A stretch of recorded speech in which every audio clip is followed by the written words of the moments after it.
Zagan was a lonely but rich wizard who never touched a woman in his life, but this changes when he buys a gorgeous elf slave to taste her cheeks. However, after realizing she's a nice baddie that cares for him, he catches feelings and ends up falling in love with her. Before he met her, on one ordinary afternoon, a red-headed girl is suddenly attacked by a rogue wizard. The girl slaps the wizard, but it rips off the wizard's face, which reveals that he's wearing her friend's face. But then, Zagan walks in, grabs the wizard's head, and says that he was about to take his nap when this nonsense happened. So he crushes the head like a lemon. But the blood splashes on the girl and instantly passes out. He uses magic to rewind the damage, straightening her clothes and restoring the wizard's face. He decides to return her to the church, but his plan hits a snag, and he realizes someone has intercepted his magic. His weird wizard friend Barbatos shows up, and he assumes Zagan wants to use the girl for a magic sacrifice. Zagan ignores the accusation and still sends the girl back to the church before heading back to his castle. But then Barbatos brings up that Marcosius, one of the archdemons, is dead, which shocks Zagan. But now that he has died, there will be an auction of his treasures and legacy. The two head to the city where the secret auction is held. When they arrive at the auction hall, it's packed with people and magical creatures. Then the main attraction arrives at the auction. The host presents one of Marcosius's greatest treasures, an elf from the Holy Land of Norden, which is known to be closer to the gods and nature than humans, possessing immense power. But not just any elf, a rare silver-haired one. As a man who has barely seen a woman or action in his life, Zagan instantly bids 1,000,000 gold for her. The entire hall gasps in disbelief. Zagan, struck by love at first sight, simply wants to save her. Barbatos, half joking, asks what kind of experiment Zagan plans to do on the elf. Zagan only gives a faint, mysterious smile, then walks to the podium to claim his prize. Deep inside though, he feels like a lovesick fool, but standing before the elf, he possesses 0 riz in his pathetic soul. Then he notices the chain around her neck, and the host explains that it seals her powers, and if it's unlocked, she'll escape. But he also adds that none of the wizards there know how to open it. With his awkward grin, Zagan says he can't wait to hear her lovely voice when he gets started. And the crowd misinterprets his words, assuming he intends to pump and dump the poor elf, while Zagan didn't realize that his words came out wrong. Later, back in his castle, Zagan sits in silence with the elf kneeling before him. He's unsure how to talk to her, but after a long, heavy pause, she speaks first, asking how he's going to end her life. That shocks Zagan, and he realizes that she genuinely believes she's about to die in his hands. To ease her fear, he introduces himself as a wizard who has no interest in torturing anyone. The elf then tells him her name, Nephilia, but says he can call her Nephi. He thinks it's a cute name, though she disagrees, calling herself a cursed child. Yet she insists she's still pure, and even starts lifting her dress to prove it. Zagan instantly stops her, assuring her once again that he has no intention of using her for sacrifice. Nephi then asks why he bought her at all. Zagan falls silent. He doesn't want to reveal the real embarrassingly romantic reason, so he brushes it off, muttering that she doesn't need to know. Instead, he tells her it's time to pick her room. Nephi repeats that she's fine sleeping anywhere, as long as she doesn't have to die as a sacrifice. Her words take him aback, and he finally understands that Nephi must have lived as a slave, sold since childhood, and she doesn't even know what comfort feels like, which reminds him of himself once, a street rat surviving in the alleys. In the end, Zagan tells her he bought her because he needed her, and that means she must live for him, and no more talk of her dying. When choosing her bedroom, Zagan picks the tower for its beautiful view. As they climb the stairs, Nephi almost slips, but he catches her just in time, like it's a Korean drama. From then on, he holds her hand as they ascend together while trying not to fold to how soft her hand is. When they reach the top, Zagan opens the door and realizes that the tower room used to be a torture chamber. Nephi is fully ready to get her head chopped off, but Zagan quickly destroys everything inside and then lets her in. While Zagan thinks that the room is horrible to live in, Nephi accepts it as her room when she sees that she can spot the moon from the balcony, saying that she also wants the room because he chose it for her. The very next morning, because the room was still empty, Zagan let Nephi sleep near the throne beside him the night before, but he couldn't sleep at all, as Nephi was too cute, and he struggled to stay calm when a beautiful elf he actually liked was sleeping right beside him. Zagan tries desperately to suppress his desire, but fails to relax, so he gets up and goes to find breakfast to distract himself. When Nephi wakes up, Zagan returns with some beef jerky for them to eat. Nephi is surprised to see him eating the same thing as her, but for Zagan, it's just the normal food he's always eaten since he was a broke little bum. Wanting to be a loyal servant, Nephi insists she will cook for him instead. Hearing that, it's a massive dub for the love-struck sorcerer to get to taste the cooking of the girl he loves, so he accepts her offer without hesitation. Then they head to the market to get ingredients, and Zagan stops a merchant wagon to take them there, but the furry merchant offers to take them for 3 bronze coins, and that's when Zagan remembers that he's completely broke after his entire fortune was spent to buy Nephi. To save his dignity, he decides to walk instead, saying that walking is healthy. He thinks about robbing the merchant, but when he imagines how Nephi would react, he thinks otherwise. But not long after, local bandits ambush the merchant wagon. Zagan wants to just ignore it initially, but when he notices Nephi trembling, he assumes that she had a bad experience with bandits, so he calmly shows her that she has nothing to fear when he's around. He blitzes the bandits with lightning, and when one comes to attack him, Zagan catches his axe, destroys it, and flicks the dude. The bandits summon their leader, who is a fellow wizard,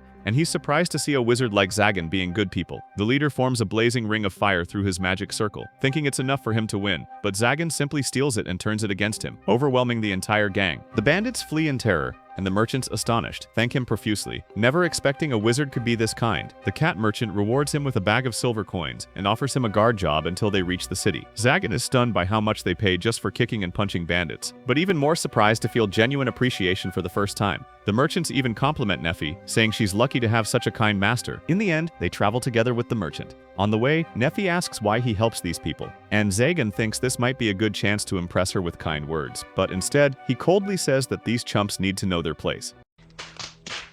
But he quickly regrets saying that, as it makes him sound evil. When they finally reach the city, Zagan wonders what to buy for Neffy. Seeing how awkward she looks in her worn gown, he decides to get her a new dress. He takes her to a tailor's workshop owned by a winged woman named Manuela. The moment Zagan walks in, she immediately recognizes him as a wizard, and when her eyes fall on the lock around Neffy's neck, she instantly understands the situation. She takes Neffy to the changing room, and thinking that she's Zagan's toy, Neffy steps out in a succubus outfit, shocking Zagan, who almost explodes right there to her plots. He quickly demands that Manuela change it, and Manuela pouts, saying it looks great on Neffy, but seeing how red Neffy's face is, Zagan insists on something proper. In the end, Manuela dresses Neffy in a maid's outfit, complete with boots enchanted to heal her feet if she ever grows tired. When the deal is done, Manuela stops Neffy before she leaves and tells her softly that she's lucky to have such a caring master, which touches Neffy's feelings. Their next stop is the blacksmith, and Zagan asks if the man can cut the lock from Neffy's neck, telling him she doesn't need it anymore. But the blacksmith shakes his head, as the collar is protected by powerful magic, and if it's cut incorrectly, it could trigger a trap that might take her head clean off. The blacksmith suggests using the real key, but Zagan knows that the only one who holds the key is her previous owner, Marchosius. Even so, Zagan pays for the visit, thanking him for the information, but the blacksmith stops him. He reminds Zagan that he once saved him during an attack, and he's ashamed for never thanking him back then. Now, he wants to apologize. Zagan honestly doesn't remember the event, but the blacksmith smiles and tells him to drop by anytime he needs help. Stepping out of the shop, Zagan is stunned by how friendly the townspeople suddenly seem, while the blacksmith is amazed by how different Zagan is before compared to now, just because of Neffy being with him. As the day winds down, Zagan knows it's cruel to make Neffy cook after a long day, so he takes Neffy to a pub and buys her a proper dinner.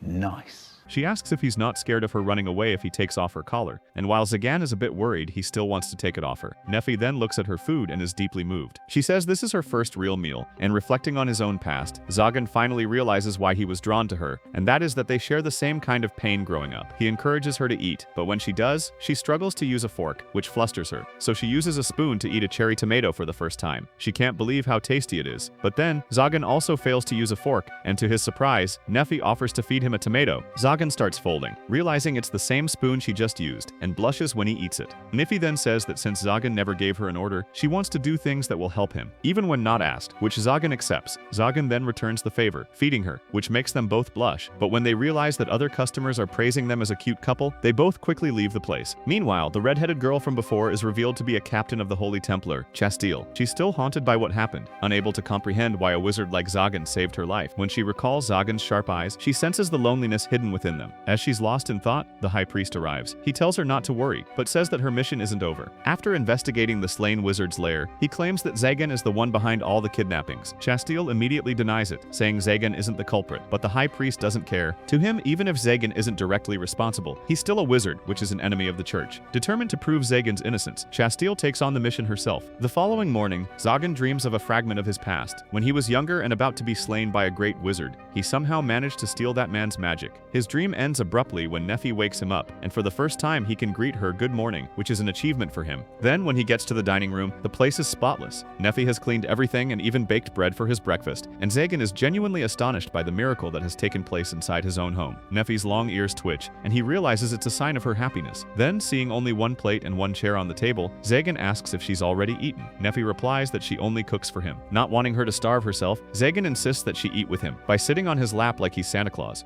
Neffy freezes in surprise, and Zagan's face steams red the moment he realizes what he just offered her. But Neffy shyly accepts and sits on his lap, and the two end up sharing their meal together, feeding each other food, which they both enjoy. Days later, Zagan is studying in the library when Neffy approaches him and asks about magic circles and runes. She admits she can't use any spells, and Zagan wonders how that's possible, considering that she is someone with such insane energy. You would think she has the nine-tailed fox inside her. So he decides to teach her everything he knows. He explains that multiple circles can be layered to strengthen a spell, but it's a dangerous technique, and if one cannot control their mana perfectly, the combination can explode. But if mastered, it grants unimaginable strength, and Zagan can already tell that Nephi has true potential as a magic user. Nephi then asks why he seeks great power as a wizard, and the question catches him off guard, as he's never really thought about it before. After a pause, he simply says that he wants to survive. He recalls his past of how he once lived on the streets, stealing scraps just to stay alive. Until one day, a wizard kidnapped the street children and used them for experiments. Zagan only survived because he stole that wizard's magic, and from that moment on, he learned to grow strong enough never to be powerless again. Nephi listens quietly, then says she doesn't wish to be strong at all. Zagan is about to give a heartfelt speech in response when he suddenly senses someone entering his territory, Chastile and her group. They've come to investigate whether Zagan is responsible for the recent kidnappings. Chastile draws her holy sword and manages to crack Zagan's magical barrier. When Zagan confronts them, he recognizes her face as the same red-headed girl he once saved, but this time he doesn't plan to let her go easily. He warns them to turn back, but they refuse, forcing him to fight. The first Templar gets a punch to the gut and crashes into another.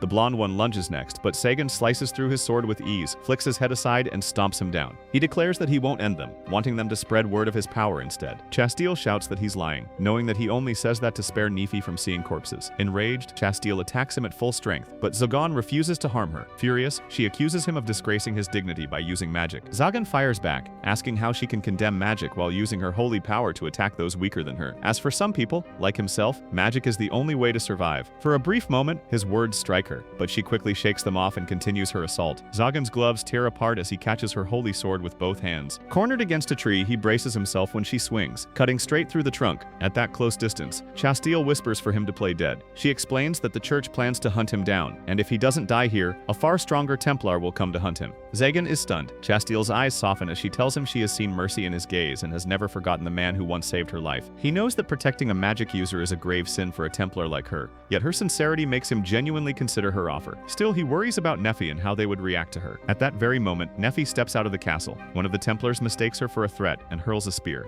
Zagan instantly pushes her aside, but the spear pierces his hand, causing him to bleed heavily. In that moment, Nephi's emotions explode, and she unleashes her magic, commanding the forest itself to attack the Templar, strangling him like she's poison ivy. Zagan rushes to her and holds her tight until she regains control. When the chaos settles, Chastile and her group retreat. Later, Nephi tends to Zagan's wounded hand. When he asks about her power, Nephi hesitates, afraid he'll fear her. She confesses that her power is enchantment. Zagan is stunned, as he always believed enchantment was a myth. Unlike regular magic, which relies on logic and knowledge, enchantment bends nature itself through sheer will. Nephi explains that her people saw her gift as a curse. When her village was attacked, they sold her to save themselves, yet even in captivity, the city still hunted her down. At that time, she felt oddly relieved, thinking death was her punishment for what she'd done wrong. But later, she realized how monstrous that thought was, and buried her pain deep inside. She apologizes for not being kind or pure enough, but Zagan only laughs, saying that if he had been treated that way, he would have destroyed the whole town. He tells her not to feel guilty, as those people were already evil, and he says that if she possesses such power, she should use it, not hide it. Then he remembers a girl from his past, who once called him a bad person for being strong. He had called her weak, saying weakness made her prey, but she grew furious and told him that even if she's weak, she still deserves to live, and that being strong doesn't give anyone the right to do whatever they want. Still, he believes kindness and mercy can easily lead to recklessness, so he chose strength instead. Now, kneeling before Nephi, Zagan gently caresses her cheek and tells her to stop hiding her true self. And at that moment, Nephi finally breaks down, crying softly in his arms.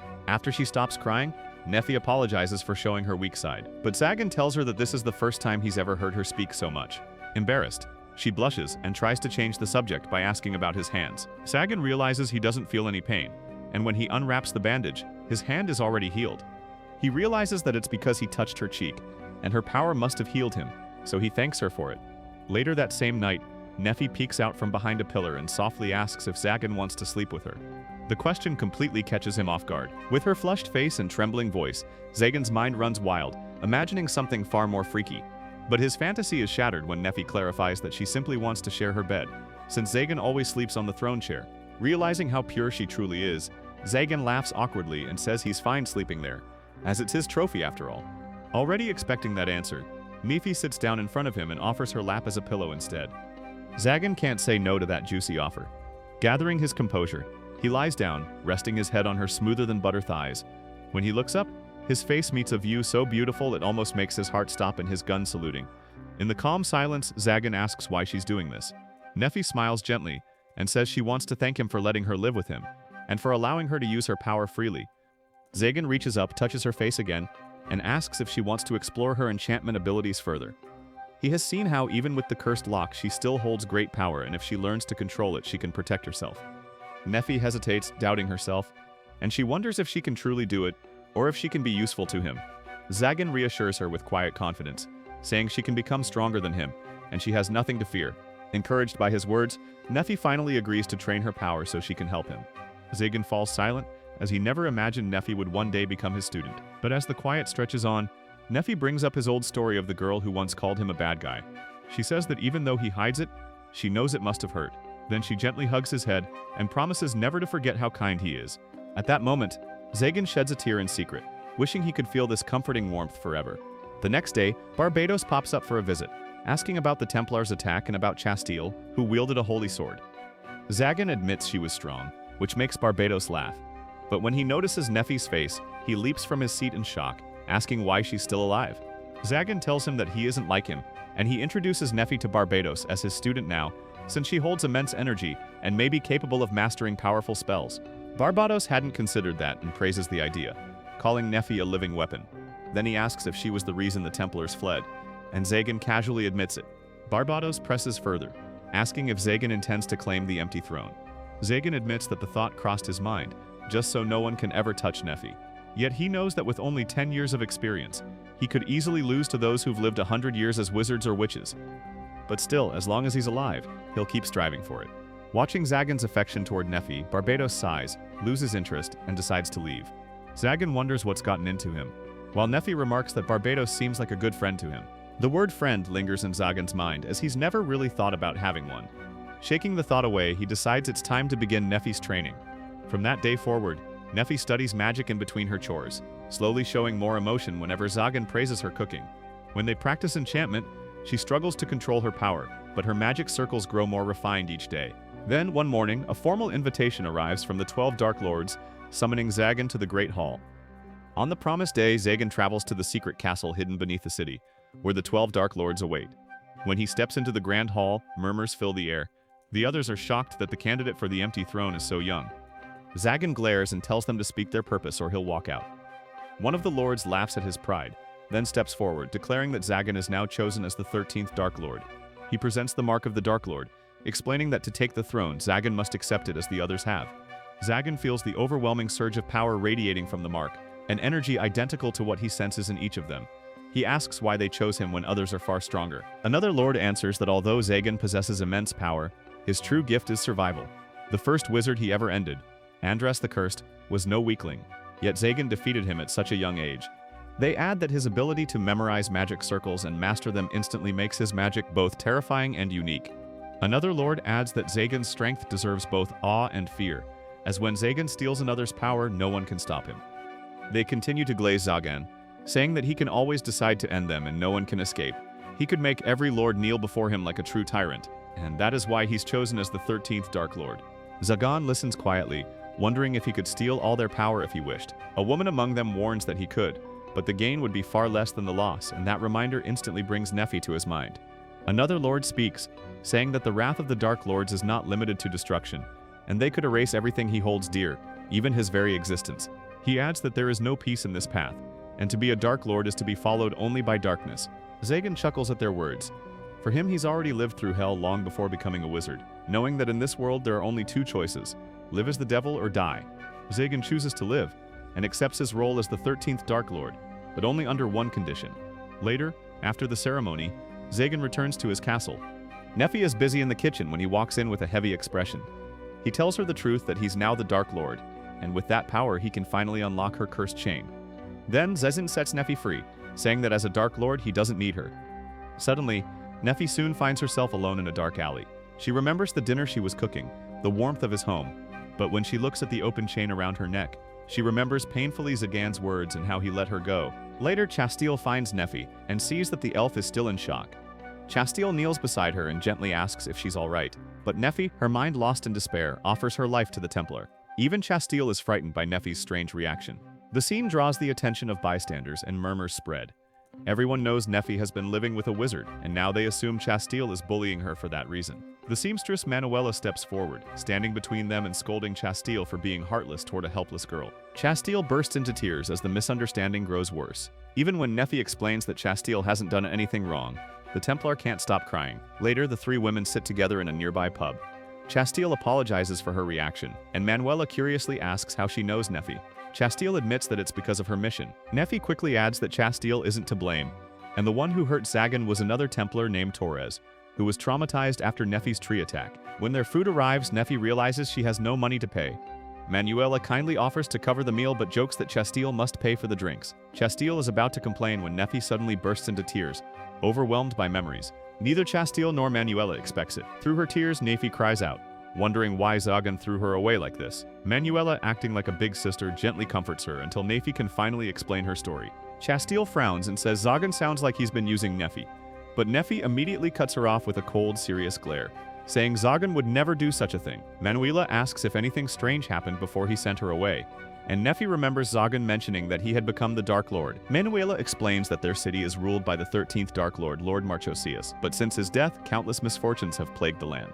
Chastille adds that many women have been kidnapped lately, and Manuela says the culprit was a wizard known as the Face Stealer, who had already been captured by the church. She then complains about the church's taxes and their so-called salvation offerings. Chastille can't find the words to defend herself, but Neffy gently tells her that it's not her fault. Chastille smiles through her tears, touched by Neffy's kindness, and now she understands why Zagan wanted to protect her so much. Their conversation returns to the Dark Lords, and Chastille explains that the Dark Lords are symbols of evil, the devils that the church has sworn to destroy. There are 12 holy swords, each meant to slay one of the 13 Dark Lords, and if a new 13th Lord has risen, the church will hunt them down.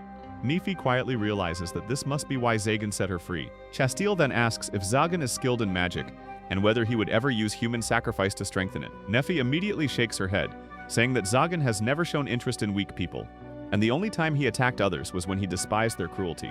Chastille nods in agreement, as she saw it herself, how Zagan refused to fight her simply because she was a woman, and despite his terrifying power, he was a gentleman. She adds that the first time she met him, he looked like a man silently crying for help but too proud to admit it. Neffy understands that perfectly, as while she dislikes the thought of someone else knowing Zagan so deeply, her concern for him outweighs her jealousy. She stands up determined to return to him, and she says that even if Zagan is strong, it doesn't mean he can't be hurt. Chastille agrees and vows to help as well, promising to uncover whoever tried to frame Zagan for the city's crimes. Manuela smiles warmly, happy to see everything fall into place, and tells Neffy to visit anytime she needs someone to talk to. When Neffy asks why she's being so kind, Manuela simply replies that it's because they're friends, and Chastille awkwardly adds that she wants to join that group as well. The girls share a rare moment of laughter, until the three Templars from Chastille's unit burst into the pub, shouting about an emergency. Before they can explain, dark shadows suddenly appear, swirling through the room under the name of Zagan. They strike fast, capturing Neffy and Chastille, while Manuela manages to escape by flying high into the air. Back at the castle, Zagan sits alone, his home painfully silent without Neffy's presence. Meanwhile, the three Templars from the pub lie trapped on the floor, ensnared by the very magic traps that he and Neffy created together. Zagan keeps telling himself that letting Neffy go was the right choice, but as he turns to leave, one of the blonde Templars grabs his leg, begging him to save Chastille. He explains that Chastille has been defending Zagan, even daring to fight the High Priest to prove his innocence. Zagan doesn't understand until Manuela bursts in, shouting that Neffy and Chastille have been kidnapped. He clenches his fists, torn between doing something and staying hidden. He knows that if he intervenes, the church will learn about his bond with Neffy, and she'll be branded a heretic.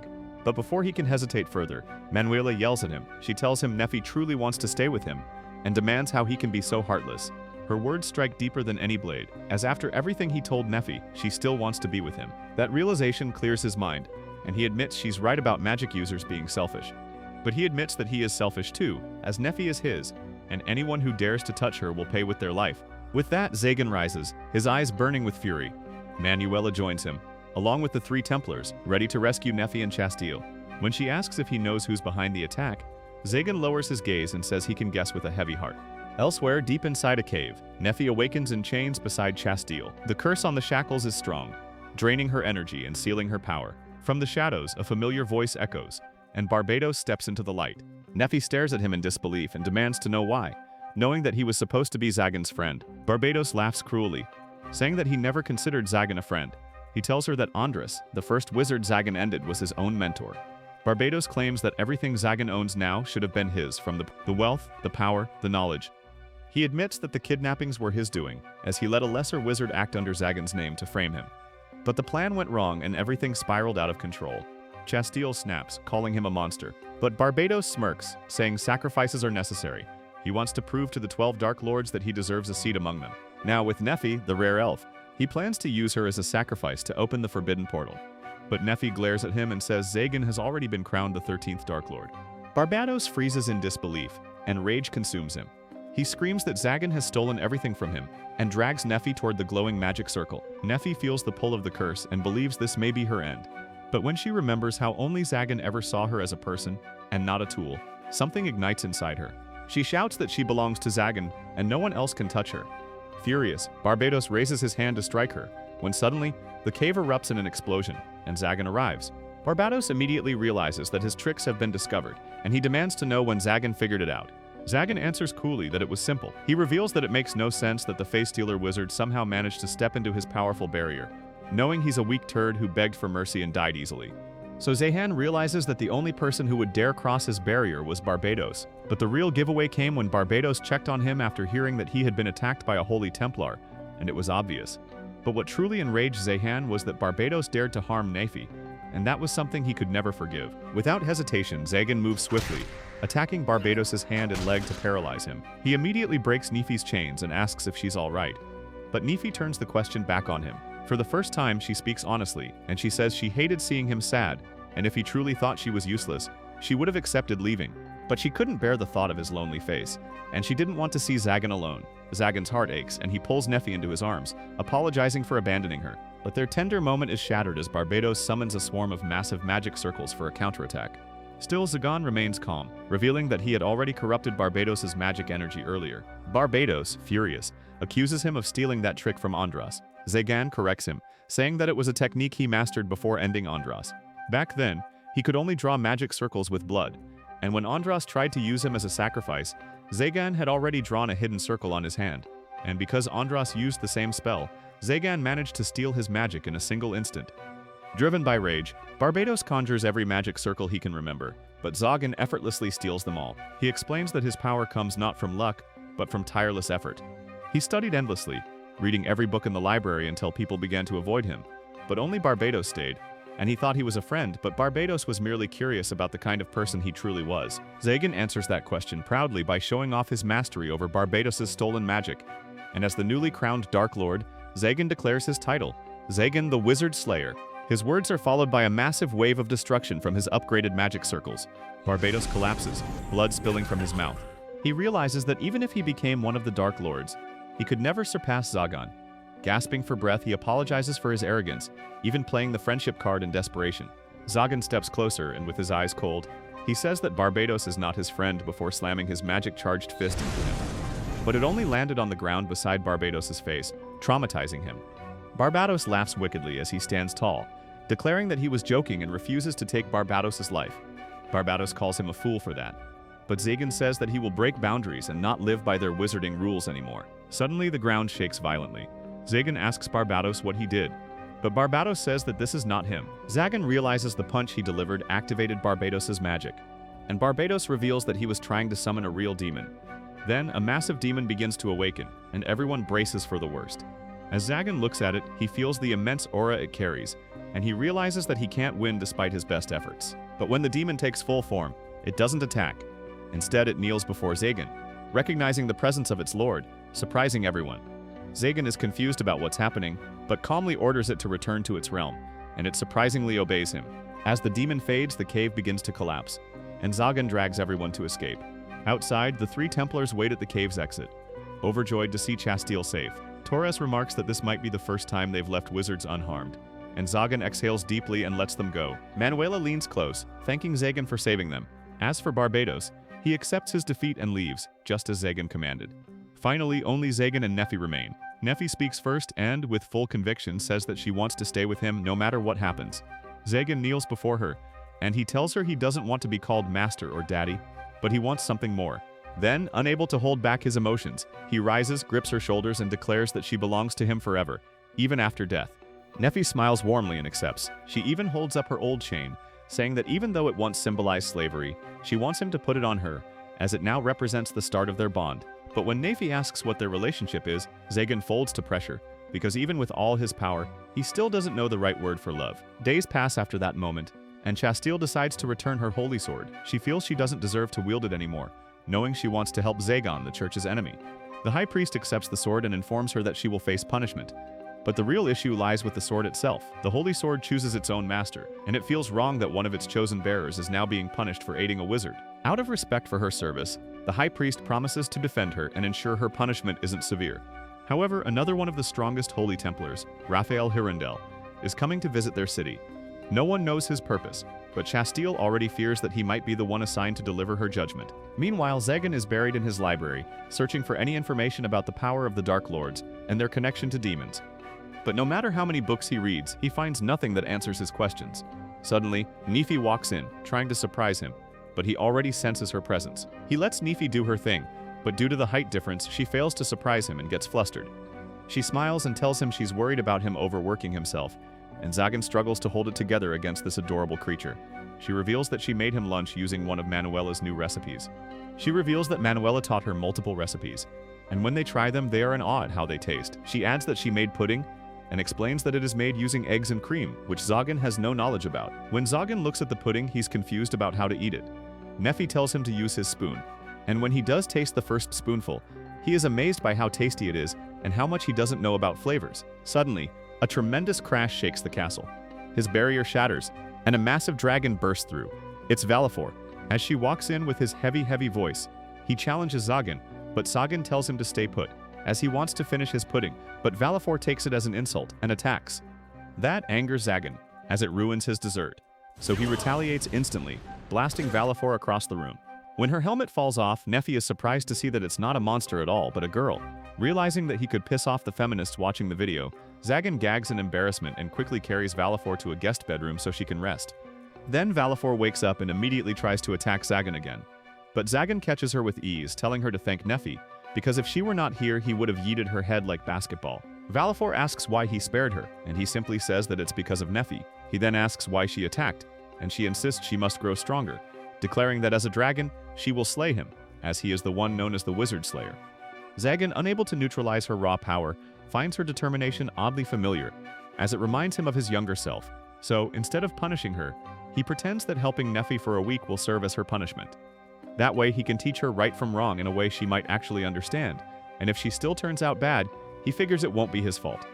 Curious and cautious, Valfor suddenly asks if Zagan plans to eat her. He jolts horrified and assures her that while he may be a bad man, he's not that crazy. Confused, Nefi asks why anyone would eat a dragon. Zagan explains that dragon blood and flesh contain enormous magical energy, granting powerful regeneration and longevity, while their bones can cure almost any illness, and he finally understands why Valfor hides inside her heavy armor. He suddenly remembers how people used to feed him when he was starving, so Zagan offers her some food. Valfor feels insulted and is about to eat the food away when Zagan warns her that he will send her to meet Kobe Bryant if he wastes the food that Nefi cooked. And when she tastes how good it is, she finishes the food in no time. Zagan then leaves for the library, and Valfor calls him foolish for leaving her with Nefi, but he tells her to do whatever she likes, confident she can't possibly outmatch Nefi anyway. Zagan then watches them closely, and Valfor starts helping Nefi with laundry. Amazed by her cooking, Valfor says that Nefi is now her friend. As for Zagan, Valfor finds him strange after seeing how he hides his true power, yet treats her kindly. She then asks Nefi why she chooses to stay with someone like him.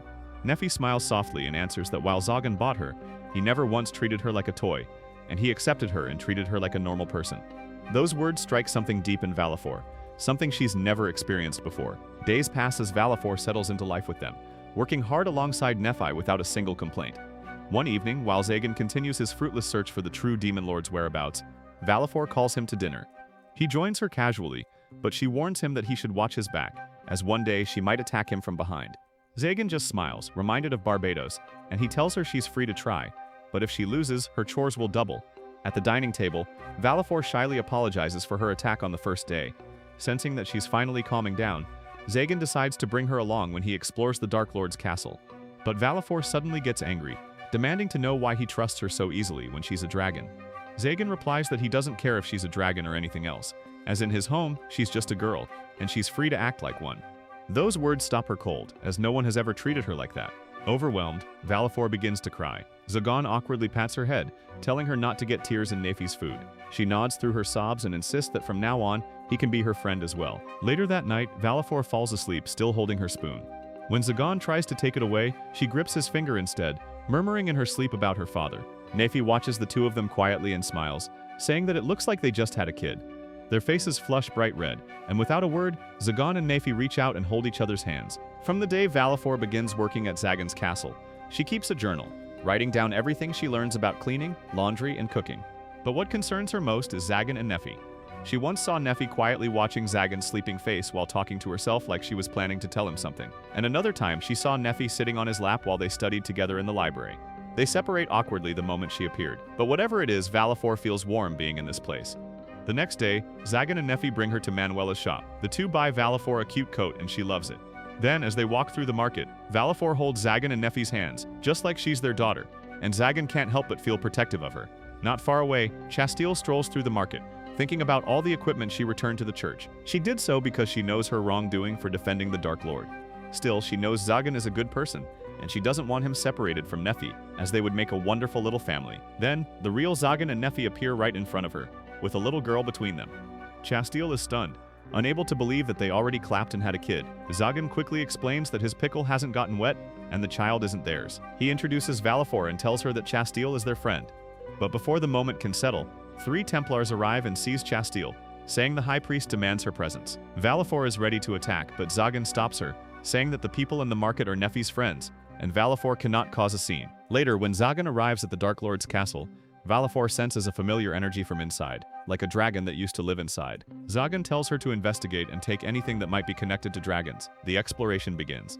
They find an inactive golem that once protected the castle, but since Mercosius's death, it has remained still. Then Valfor discovers a magic circle imbued with a dragon's power.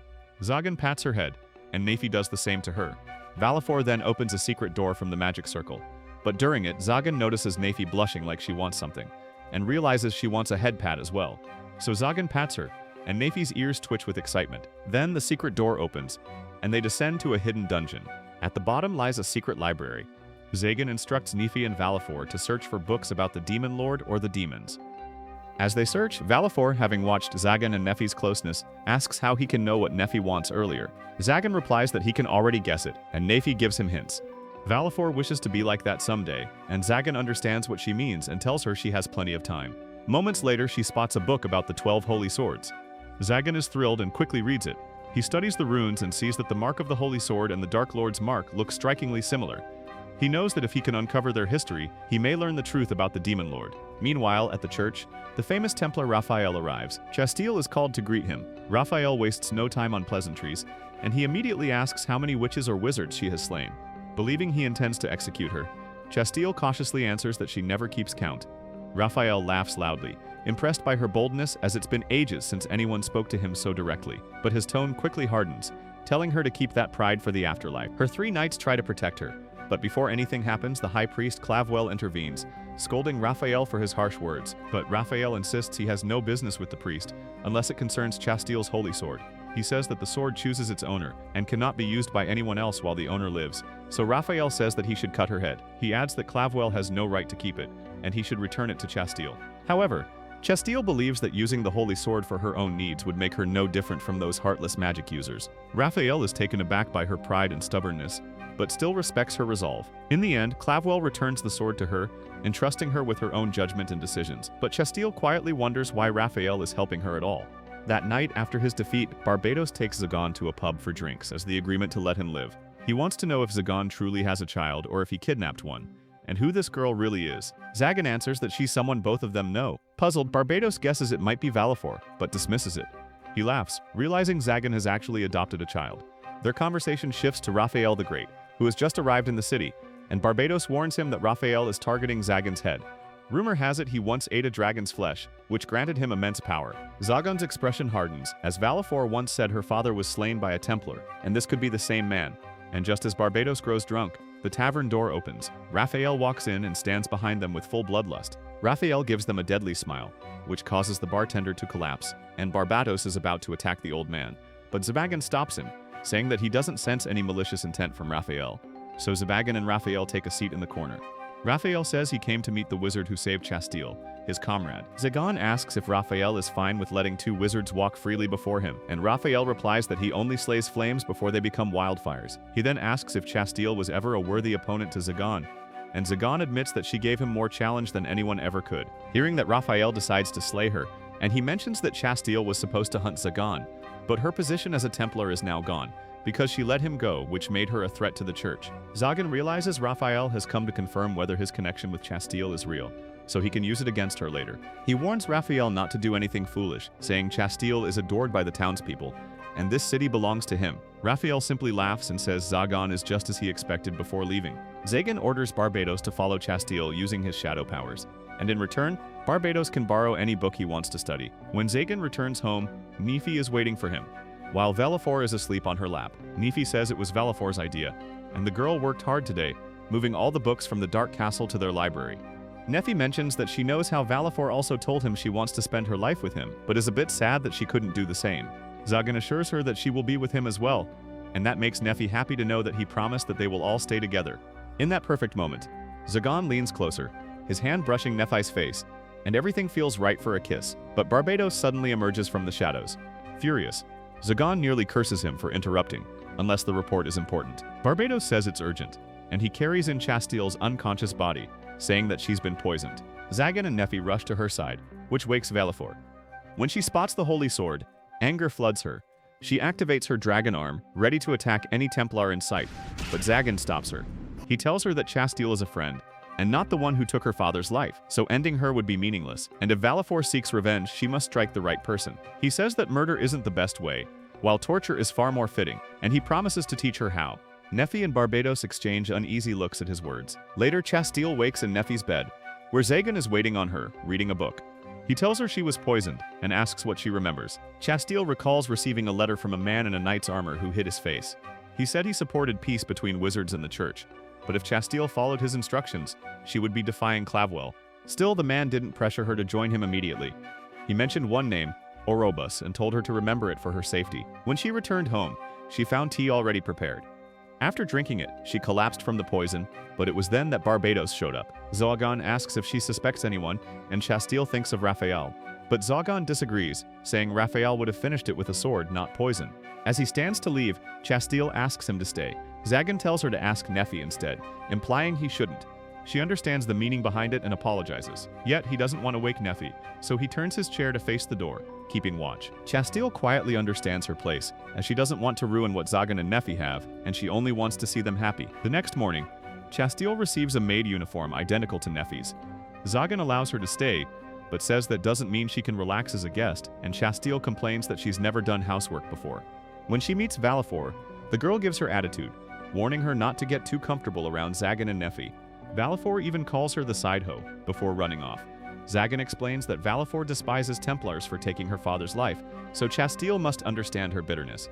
But then Chastille screams 3 times within the hour to Valfor, especially when Valfor teases her with a frog, her little act of revenge without using magic. Days pass as Chastille adjusts to life in the castle, and Valfor records everything in her journal. She admits that while she likes Chastille's name, she doesn't like her as a person, and for a professional Templar, Chastille seems weak, almost pitiful in Valfor's eyes. Just then, Zagan enters the room, asking to talk privately, while Nephi and Chastille take a warm bath together.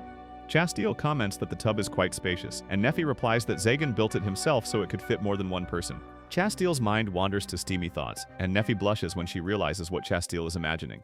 Meanwhile, Zagan speaks with Valfor, reminding her not to prank Chastille during or before meals. He also tells her she is free to stay with him and Nephi forever, or to leave if she wishes, and that it's entirely her choice. That night, Valfor dreams of her late father. She relives the moment she saw someone devouring his flesh, and the memory reignites her rage, and by the time dawn comes, Valfor is gone from her bed, sending Nephi and Zagan into a panic.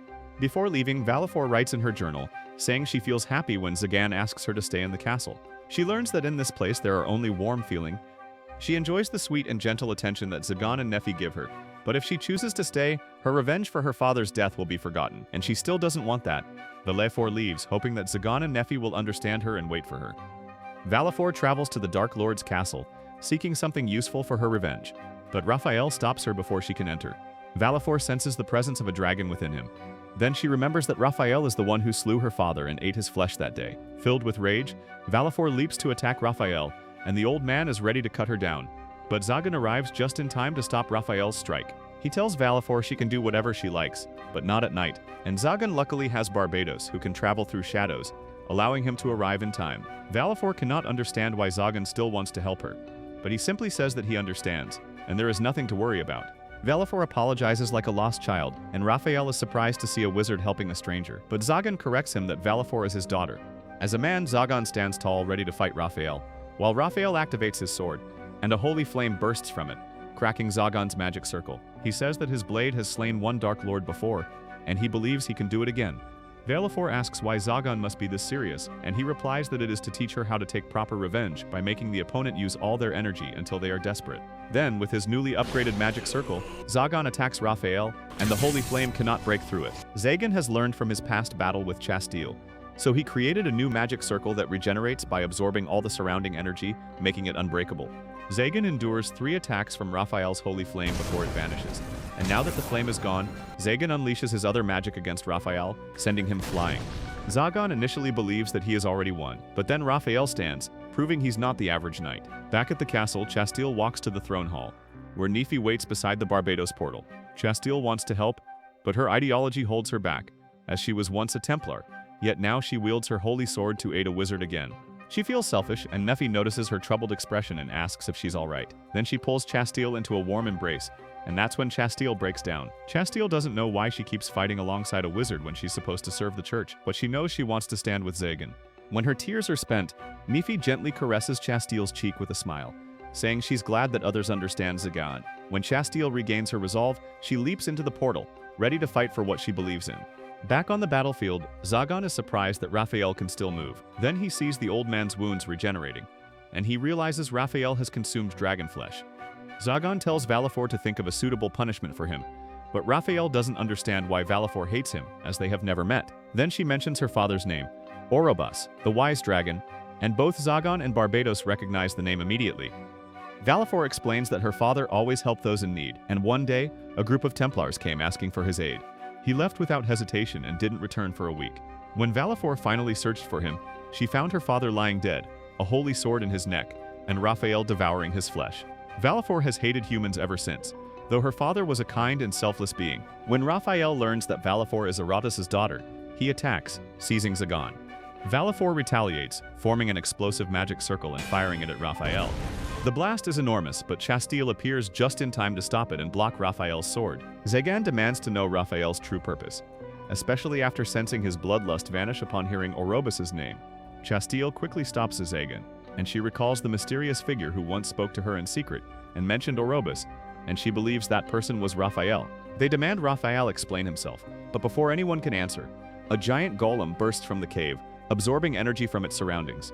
Valfor recognizes it as the same golem that appeared at the castle gates, and the shield must have broken from the shockwave of Zagan's magic and the holy flame. Zagan tries to subdue the golem as he did with the shadow demon before, but it doesn't work. The creature opens its mouth and releases a massive beam of energy. Everyone dives away, except Valfor, frozen in place. In her final moment, Raphael saves her, losing his entire left arm in the process. Zagan, furious that his daughter nearly died, unleashes his full power and destroys the golem. When he reaches Valfor, he sees how gravely injured Raphael is and realizes that he doesn't have much time. He asks Raphael why he saved Valfor, and Raphael says that it is his duty to do so. Zagan can see that Raphael wants to redeem himself, so he demands he explain before he dies. Raphael finally explains himself that it is all a misunderstanding for Valfor, and that he could never have taken her father's life, but Valfor refuses to believe him, because she saw it with her own eyes, and Raphael was there. So Raphael asks her in return if her father was weak enough that he could be slain by a mere human. He revealed that at that time, Raphael did ask Aratus for help to defeat a powerful enemy, the legendary demon. Valfor still doesn't believe it, and Raphael understands why. Because everyone thinks demons are nothing more than history. But he says that it's true, and that those demons have returned in this era. Zagan adds that he has seen one himself, the shadow demon in the cave, and that's why he's been searching for a way to deal with them. Valfor feels sad to know that his father was defeated, but Raphael tells her to keep her chin up, as Orobus was not defeated, but he won the battle by sacrificing himself, and says that Valfor should not resent his death, but she should be proud knowing that her father fought for the safety of the people, and for her. But Raphael accepts that if taking his life will ease her pain, he will accept it. But he asks that she must understand that if magic users in the church remain divided, humanity cannot be safe from the demons, and that is why Aratus told Raphael to live on. Without thinking, Raphael drank Aratus's blood, inheriting his power. But he says that his fight is nearly over, and the next generation, like Zagan and Chastille, must rise. That is why he formed the Peace faction to end the endless feud between mages and the church. Barbados scoffs, saying that a man who has ended hundreds of witches and wizards has no right to speak of peace, and Raphael accepts those words, but that is why he needs Chastile to be the face of the reconciliation between church and wizards. As they speak, the golem still moves. Raphael says it isn't made from magic alone and that the golem's body is built from a demon's flesh, the Chimera.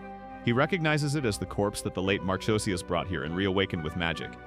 Zagan prepares to unleash his newly upgraded spell, and Chastile rises to her feet, ready to open the way for him. With her holy flame, she swings her sword straight through the golem's core and Zagan strikes. When the body shatters, the remaining magic inside animates the fragments and launches them back toward Zagan. Chastile leaps forward, slicing the flying debris into harmless pebbles. Finally, Zagan activates his new magic circle, delivering a punch that drains the golem's energy and turns it into a massive explosion. Zagan admits it still needs some fine-tuning. Chastile is astonished by his ingenuity, and Zagan praises her strength in return, as having a powerful ally is not a bad thing.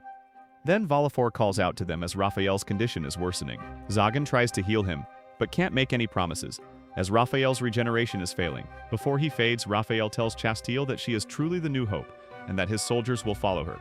Chastile asks why Raphael used Erebus's name, and he reveals that Erebus is the true founder of the Peace faction, and the reason Raphael still lives. Skeptical Zagan asks him why Raphael hunted witches and wizards, if that's true. Raphael answers that he never intended to, as he only tried to talk, even smiled at them, but they attacked him first, so he swung his sword out of self-defense. That answer frustrates Zagan, who argues that Raphael's expression hardly looks friendly, but Barbados points out that Zagan isn't much different himself. Raphael tells Chastile to return to the church and let him handle those who want her dead. Before he departs, Valfor asks what he truly thought of her father. Raphael answers that Erebus was a mighty dragon, and that fighting beside him was the most extraordinary experience of his life. After Raphael leaves the castle, Zagan asks Valfor if this is what she wanted, but she doesn't know, as slaying Raphael no longer feels right. Zagan smiles, saying her answer is enough, and then he takes Valfor back home, where she belongs. Elsewhere, Clavwell meets with his 3 comrades, and he is still searching for Chastile. He wants her life for himself, not for anyone else, especially not for Zagan the wizard, and anyone who sides with wizards must be punished. But he knows that if he loses Chastile, the Holy Sword will lose its master, and finding another will be difficult, for anyone unworthy will die by the sword's divine will. As Clavwell broods, Raphael enters the room, but seeing the blood on Raphael gives Clavwell an excuse to finish him. As to him, working with Zagan is a sin. Clavwell coats his hand in poison, pretending he will heal Raphael's wound, but with one swift move, Raphael cuts his hand cleanly. Clavwell screams and collapses, but Raphael silences him with his foot, declaring that no one will disrupt the peace of the future. So Clavwell must go and chill with Michael Jackson. The next morning, news of Clavwell's death spreads.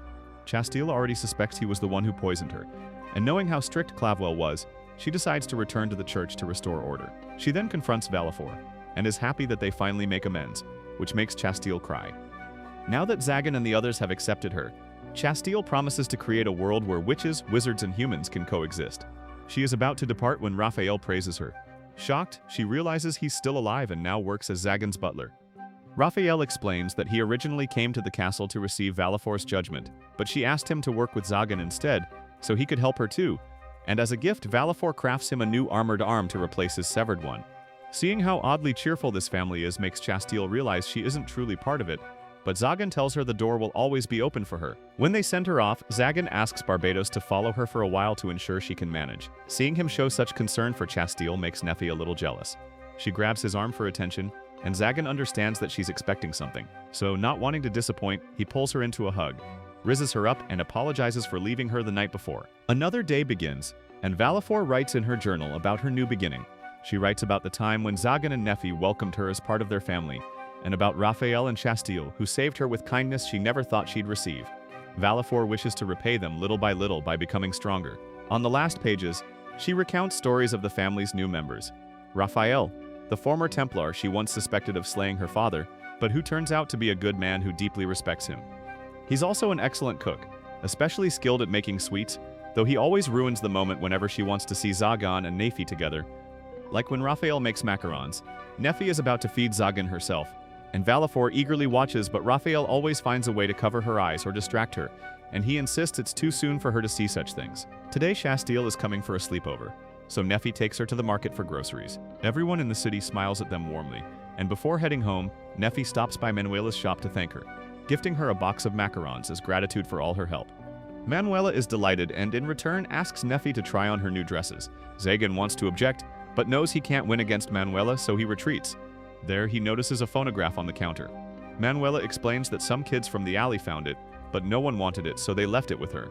The story reminds Zagan of his own past when he lived on the streets, digging through piles of junk to find anything worth selling. Moved by that memory, he buys the phonograph with a bag full of silver coins. Manuela insists it's too much, but Zagan tells her to use the money however she likes. Back home, Chastille arrives while everyone is still at the market, so she ends up chatting with Barbados. When the others return, Zagan asks her how work has been. Chastille sighs, saying she's exhausted, as all of Clavwell's duties have been dumped on her. Then Zagan turns to Barbados, reminding him he was never invited, and Valfor adds that they don't have extra food for him. Annoyed, Barbados grumbles, but Zagan knocks him on the head, saying no one is allowed to bully his daughter. To change the mood, Neffy says she'll prepare dinner. Chastille insists on helping, claiming she can handle simple dishes. But before she can even start, chaos unfolds. Her loud scream echoes from the kitchen, reaching the library where Zagan is tinkering with the phonograph. Barbados walks in, complaining that Chastille is hopeless, that she would even burn the boiling water. Back in the kitchen, Chastille is trying to make soup. She thinks it tastes fine, but when Neffy tries it, she realizes Chastille's taste buds must be chopped. To save dinner, Neffy gently pulls Chastille aside, telling her to rest as a guest while promising the soup will be served for breakfast instead. When dinner is ready, everyone gathers in the dining room. Zagan brings out the phonograph and starts it. The machine hums to life smoothly, filling the room with music that perfectly matches the warm atmosphere. Raphael mentions that he once danced to music like this, and Valfor asks him what dancing is. He explains that it's when a man and a woman hold hands and move together with the rhythm. As dinner begins, Barbados has already been drinking. He boasts that Chastille could never cook like Neffy, and teases her about sleeping with a plushie. Flustered, Chastille accuses him of being a stalker, but Zagan cuts in, saying Barbados tends to run his mouth when he's drunk, and Neffy adds that Barbados was actually the one who found her when Chastille was poisoned. Chastille apologizes and thanks him, but she's still embarrassed and ends up crying, ruining the mood as the phonograph's soft tune continues in the background. Zagan tells Barbados to apologize, but he refuses and instead drinks the soup. At first, he praises it, but then collapses unconscious moments later. Neffy stares in disbelief, wondering how that soup ever made it to the table. Valfor chuckles and admits it was her idea to prank Barbados. Later that night, after everyone has gone to bed, Zagan is still working on the phonograph. Neffy sits beside him, saying she enjoyed tonight's dinner, then asks why he bought the phonograph. Zagan replies that he wanted her to enjoy the music, and Neffy smiles softly, thanking him, happy to see him looking more content than before. For Zagan, it's because he finally has everything he once lacked, like a lively home, good food, and people he loves. He remembers sleeping on the streets, surviving on scraps, and the kindness of strangers. As the music plays one last time that night, Zagan asks Neffy to dance. Valfor wakes up just in time to see them, and Raphael joins in, realizing neither of them knows how to dance. With an amused sigh, he decides to teach them, and the scene ends in awkward laughter. The next day, Zagan places the phonograph in the alley where he once lived. Its cheerful music echoes through the streets as the children dance, and everyone celebrates the gift with joy. As the sun sets, Zagan and Neffy dance together under the glowing sky, wishing that this happiness would last forever. Comment down below, Night Raid, if you watch till the end. Subscribe so you don't miss the next video.